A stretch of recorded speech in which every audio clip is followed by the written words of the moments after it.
ہے نور سحر چہرے سے تیرے اور شب کی رونق زلفوں سے اللہ اللہ اللہ اللہ۔ السلام علیکم ورحمۃ اللہ وبرکاتہ۔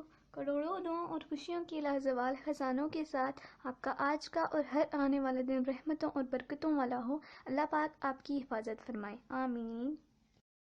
تو آج کا ہمارا عنوان داتا دربار اور لاہوریوں کے حوالے سے ہے، تو چلیں اپنی ویڈیو شروع کرتے ہیں۔ حضرت داتا گنج بخش اور لاہوریوں کو تعلق صدیوں پرانا ہے۔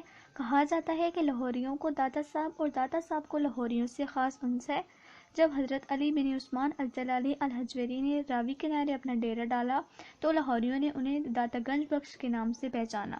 تب سے ان کا آستانہ داتا کا دربار اور لاہور شہر داتا کی نگری کہلانے لگا۔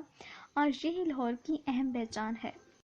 ویسے تو اللہ کے اس کامل ولی کی صفات اور کرامات بیان کرنے کے لیے ضخیم دفتر بھی ناکافی ہے، لیکن آج کا میرا موضوع لاہوریوں کی معاشی تہذیب پر داتا حضور کے روحانی اثرات ہیں۔ داتا دربار سے جڑی ایسی بہت سی روایت ہیں جو صدیوں کا سفر کرتے کرتے اب لاہوریوں کی طرز معاشرت ہی نہیں بلکہ ان کی مزاج کا حصہ بھی بن چکی ہیں۔ آج بھی آپ کو کہیں نہ کہیں کوئی قوالہ یہ کہتے ہوئے سنائی دے گا، بی بی جی میں چاند کی 11 تاریخ کو دودھ نہیں لاؤں گا، مجھے داتا صاحب دودھ لے کر جانا ہوتا ہے۔ صدیوں سے لاہور میں یہ رواج ہے کہ چاند کی 11 تاریخ کو گوالے اور مویشیوں کا دودھ بیچنے والے اپنے مویشیوں کا دودھ فروخت نہیں کرتے بلکہ دادا صاحب بطور نظر لے کر جا کر تقسیم کرتے ہیں۔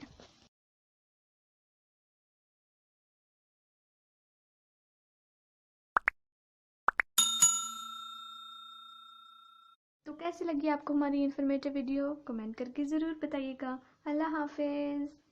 فاللہ خیر حافظا وہو ارحم الراحمین۔ بس اللہ ہی بہترین محافظ ہے اور وہ سب مہربانوں سے بڑا مہربان ہے۔